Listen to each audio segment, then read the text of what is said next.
नमस्कार, आप देख रहे हैं वेब दुनिया हिंदी। मैं हूं रूना आशीष और मेरे साथ अभी है गिरीश प्रभुणे साहब। और इनके बारे में इतना बोल सकती हूँ कि इस साल 2021 में पद्मश्री के लिए सम्मानित किए जाने वाले शख्सियतों में से एक शख्सियत है। आपका स्वागत है, कैसे हैं आप? मैं ठीक हूँ, अच्छा हूँ। पहले तो ढेर सारी बधाइयां हम लोगों की तरफ से कि आप जो इतना सारा काम कर रहे हैं, अब लोगों के सामने वो काम आने वाला है अलग तरीके से। उन लोगों को भी मालूम पड़ने वाला है जो शायद पुणे और उस इलाके से ज्यादा संबंध नहीं रखते हैं या जानकारी नहीं रखते हैं। तो ढेर सारी बधाइयां हमारी तरफ से आपको। हाँ, ठीक, धन्यवाद। आ, ये हाँ, खबर कब बोलिए। मिली, कैसे मिली और किसने दी? थोड़ा सा अगर उस बारे में बताएं, कैसा फीलिंग आती है इस बारे में सोचकर। चिंचवड़ में क्रांतिवीर चापेकर स्मारक समिति यह स्थापित हुई 1972 में, 72 में स्थापित हुई। और यहाँ उनका निजी मकान है जो ध्वस्त हुआ था। और एक मिनिट, तुम्ही गट बीट सगळं बघा जरा। ध्वस्त हुआ था और उसमें भी लोग भूल चुके थे। चापेकर जी का मकान है ऐसा लोग जानते थे, लेकिन चापेकर कौन है, कौन थे, नाम से सिर्फ उनका कार्य भूल गए थे।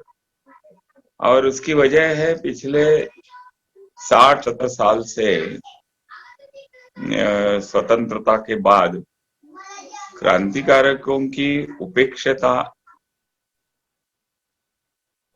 उपेक्षा हो गई।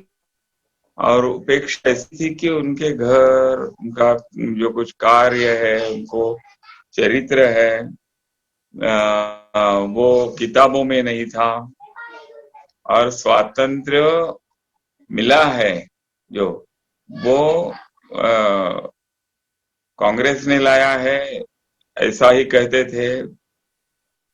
चिंचवड़ गांव में भी जो जितने सारे कार्यक्रम होते थे उसमें भी कभी इनका नाम भी नहीं लिया जाता था।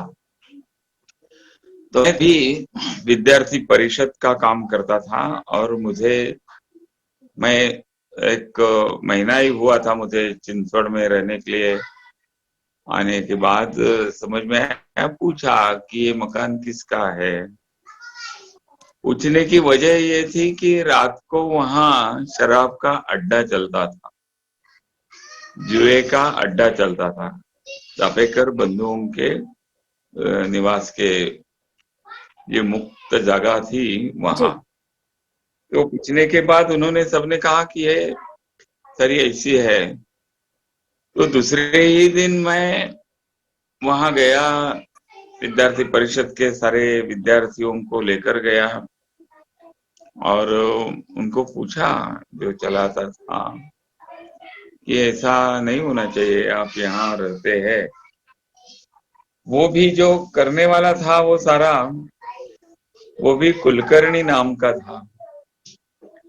वो एरिया है, वो पूरा एरिया उच्च सुशिक्षित मध्यम वर्गीय लोग वहां रहते थे। तो भी वहां ऐसा ये दुर्व्यवहार। उस वाड़ा के ही लकड़ी निकालते थे, सागवान की, दरवाजे गए थे, गायब हुए थे, कई सामान था पुरातन।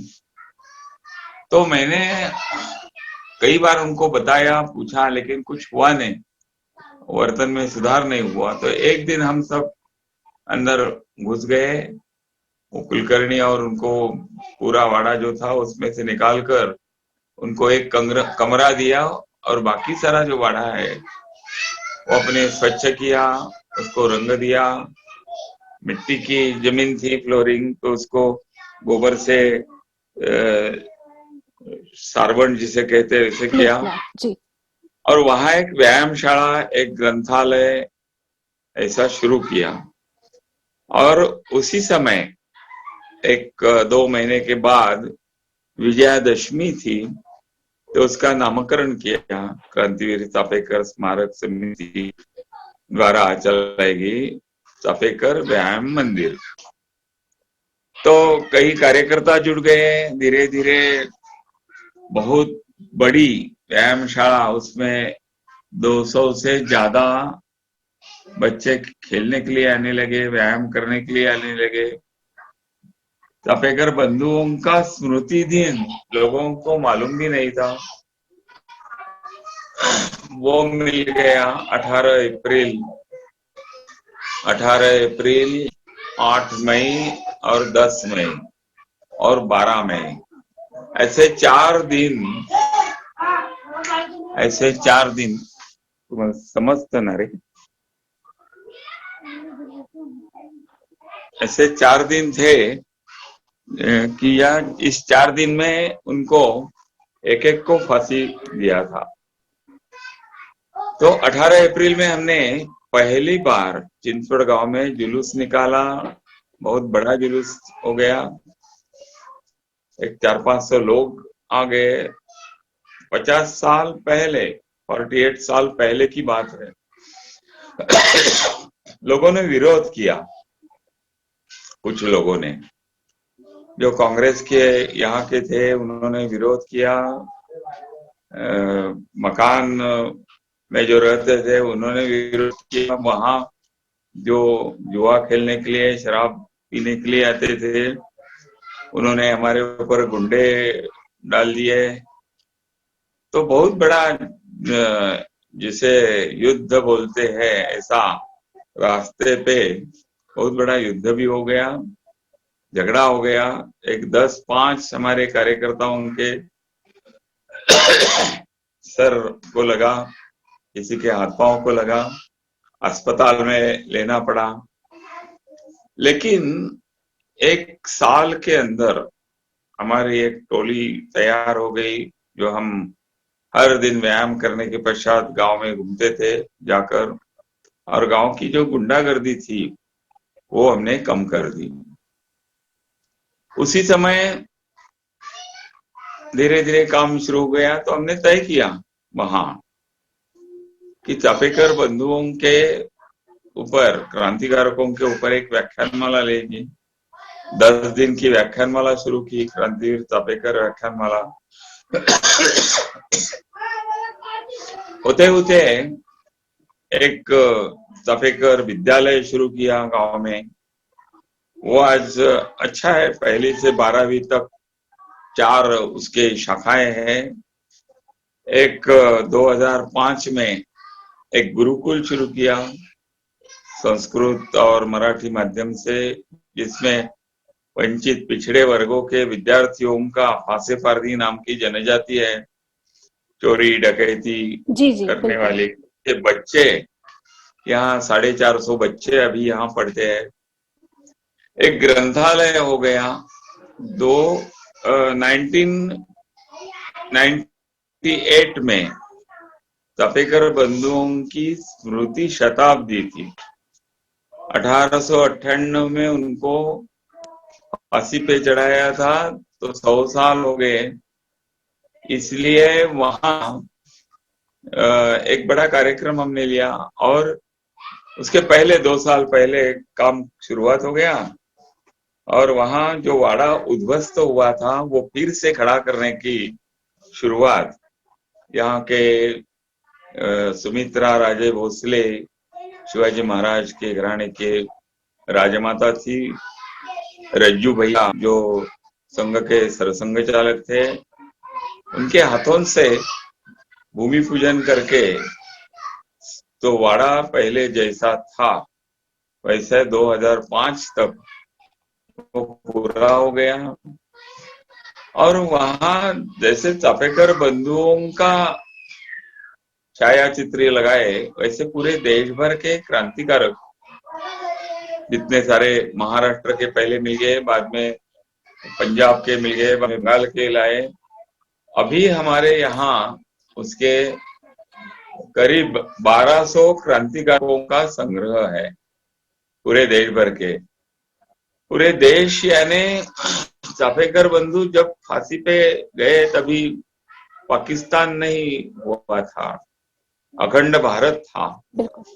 अभी यहाँ जो हम संग्रहालय कर रहे हैं वो अखंड भारत में जो स्वतंत्रता सेनानी हो गए, क्रांति हो गए, सभी का स्मारक यहाँ है।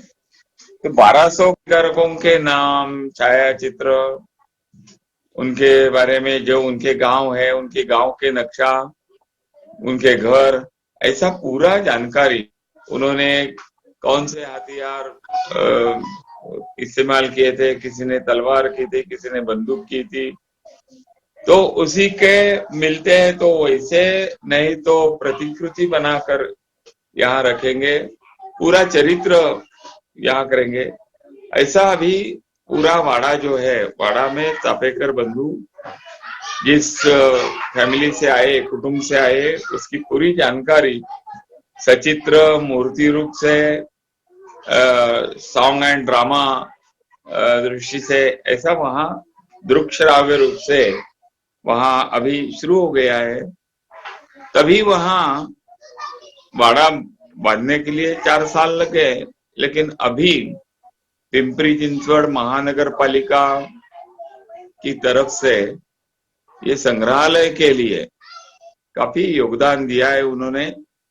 अगले 2 साल में यानी 2022 तक, 18 अप्रैल 2022 तक पूरे देश भर के क्रांतिकारक, उनकी जानकारी, संग्रहालय, सशस्त्र संग्रहालय, किताबें,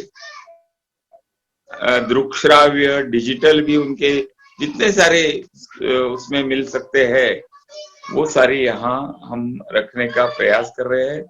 और उसके बाद 2 साल पहले देवेंद्र फडणवीस जब सीएम थे महाराष्ट्र के, उनके हाथों की थी। अभी इस 18 अप्रैल में हो सकता है या 22 जून जब उन्होंने रैंड को मारा था चाफेकर बंधुओं ने, तो 22 जून तक चाफेकर बंधुओं की सारी जानकारी का संग्रहालय का पूरा हो जाएगा, और बाकी सारा जो है अगले और 1.5 साल में पूरा हो जाएगा। आप संकल्पना ऐसी है। बिल्कुल बिल्कुल। हाँ, इस टाइम में जब गुरुकुल इतनी आम बात नहीं है, ऐसे में आप एक गुरुकुल भी चला रहे हैं और फांसी पारदी जैसे लोगों और उनके बच्चों को आगे बढ़ा रहे हैं। थोड़ा उस बारे में बताएं, आपका वहाँ किस तरीके से काम चल रहा है? हाँ, ऐसे चाफेकर बंधु, उनमें से जो बड़े भाई थे दामोदर पंत चाफेकर, उन्होंने अंग्रेजी के बारे में एक बात कही थी, और जो अंग्रेजी पढ़ते थे तभी पूना में को जाकर समझाते थे, नहीं समझाते हैं तो मारपीट भी करते थे।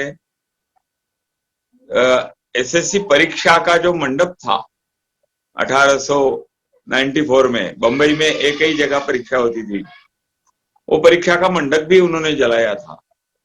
तो इसमें उन्होंने कहा था कि अंग्रेजी की शिक्षा ये उतना मौसी की शिक्षा है, वो दूध जो है उतना मौसी यानी श्री कृष्ण को जो एक आई थी जहर पिलाने के लिए दूध की जगह, तो वो थी। ये जहर है, भारत को नष्ट करने के लिए मैकाले ने ये शिक्षा पद्धति लाई है। लेकिन अभी तो सभी भारत के सभी कोने कोने में अंग्रेजी स्कूल होने लगे हैं। तो हमने सोचा, मैं पिछले 40 साल से घुमंटू जनजाति में काम करता हूँ, तो घुमंटू जनजाति में फांसे पारदी, नंदी बैल लेकर घूमने वाले, नट है, छारा नाम की जनजाति है। तो इतने साल 15-20 साल काम करने के बाद मुझे ऐसा लगा कि इनको स्कूल में ले जाना ये गलत है। क्यों गलत है? तो गाड़िया लोहार है, परंपरागत लोहे के सब कुछ माल तैयार करता है, औजारे तैयार करता है, तलवारें तैयार करता है, तोहफे भी तैयार करता था, तोप खाना। तो इतना सारा ज्ञान उनके पास है। छत्तीसगढ़ और झारखंड में जो गोंड है, मुंडा जनजाति के लोग हैं, उनको मिट्टी में से लोहा, तांबा और सोना भी निकलना मालूम है। बाप रे। तो ये पढ़ाई उसको पहली कक्षा से होनी चाहिए, ऐसा मुझे। चित्रकला उनका है, मधुरी चित्रकला है, वारली पेंटिंग है, भीमबेटका का पेंटिंग है, अजंता पेंटिंग चली है, पूना पेंटिंग भी है, कपड़े बुनने की कला है। सारी चीजें भारत में आज भी उसकी लोगों को जरूरत है। तो आज वो चीजें कारखाने से आ रही है, विदेश से आ रही है, और जिस भाषा में हमने पढ़ाई की हजारों साल से, जिसमें शिवाजी पैदा हुए, जिसमें राम पैदा हुए, जिसमें कृष्ण पैदा हुए, जिसने हर जाति में संत पैदा हुए। महाराष्ट्र में तुकाराम महाराज, नरसिंह मेहता से लेकर पूरे देश भर में 2000 संत हो गए, और उन्होंने अपनी अपनी भाषा में कई कई करोड़, मैंने गिनती की है, 30 करोड़ श्लोक, अभंग, दोहे उन्होंने तैयार किए। तो काव्य संग्रह जो है, उनकी गाथा है, तो 30 करोड़ से ज्यादा। तो ऐसी बात है, तो भारत पढ़ नहीं था। भारत की महिलाएं, धर्मपाल जी जो गांधी जी के अनुयायी थे, उन्होंने ब्यूटीफुल ट्री नाम का किताब लिखा है, जो अंग्रेजों ने अपने यहाँ से खलीते भेजे थे, ऑक्सफोर्ड यूनिवर्सिटी के यहाँ काफी बड़ा एक इंडिया हाउस, जिसमें सारे भारत का ज्ञान वहां है।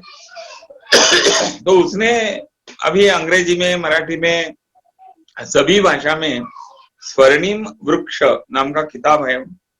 और भारत में महिला शिक्षिका थी। भारत में दलितों को भी शिक्षा मिलती थी।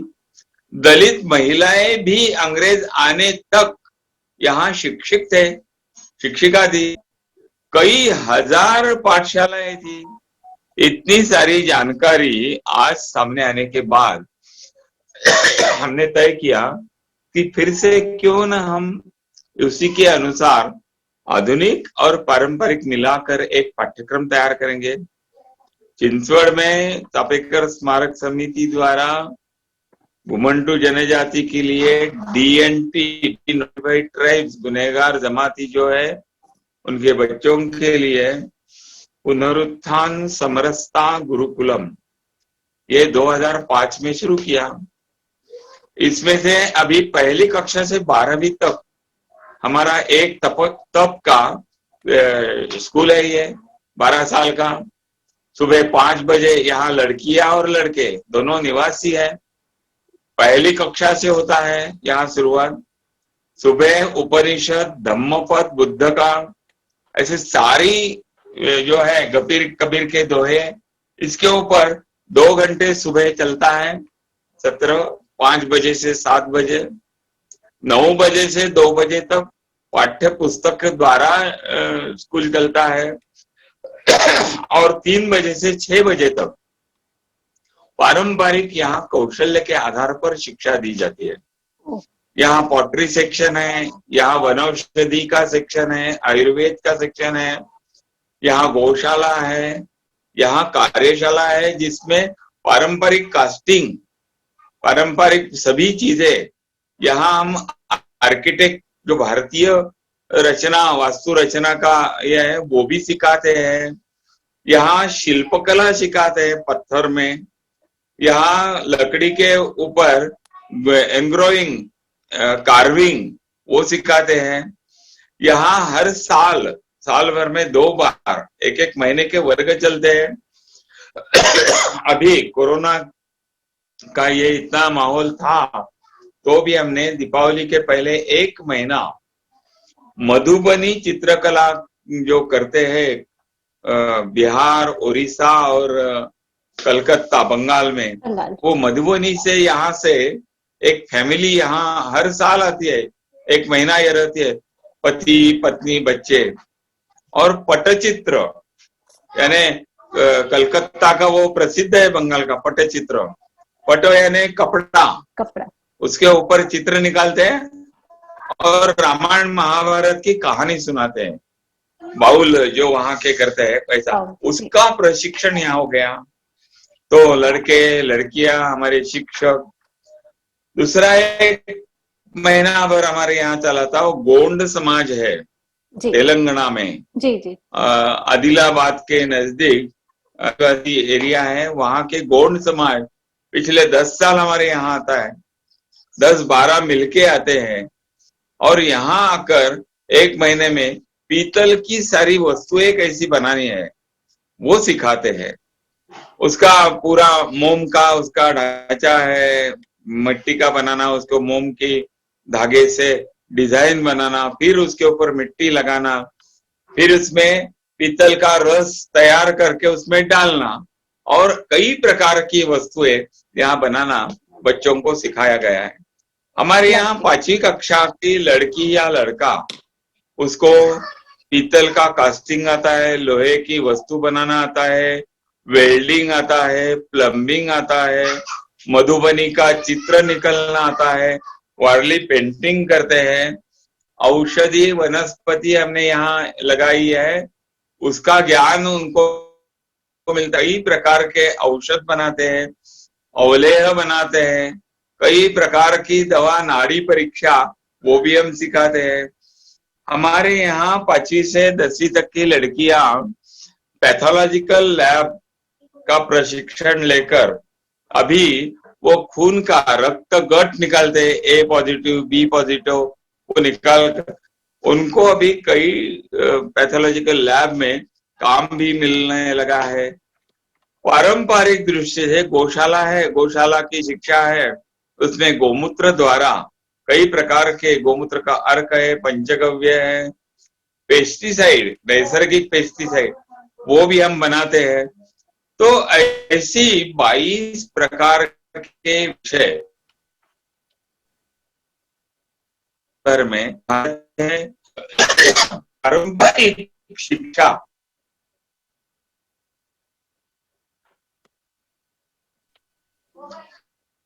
उन्हें कबीर के दोहे, कहत कबीर, और तुकाराम का मैं, ज्ञानेश्वर माउली, ऐसे कई प्रकार के यहाँ परंपरागत ज्ञान की हमने सिखाई। जैसे ये मैं दिखा रहा हूं, ये एकतारी है, यहाँ पॉटरी में इसके बनाकर मिट्टी का ये लगाया है और बांस का बाकी है, इससे गाना सुनना, एकतारी बनाना, ऐसी कई चीजें।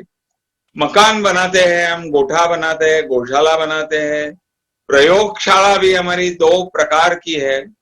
एक है आधुनिक विज्ञान की प्रयोगशाला है, जो पाठ्यक्रम में सिखाते हैं हम, वो पूरे 3 से 6 लेकर यहाँ ग्रंथालय हैं, और जो सीखते हैं उसके अनुसार प्रैक्टिकल हम लेते हैं। और अभी हमारे यहाँ शिक्षण शास्त्र नाम का विषय भी है, जहाँ डीएड बीएड।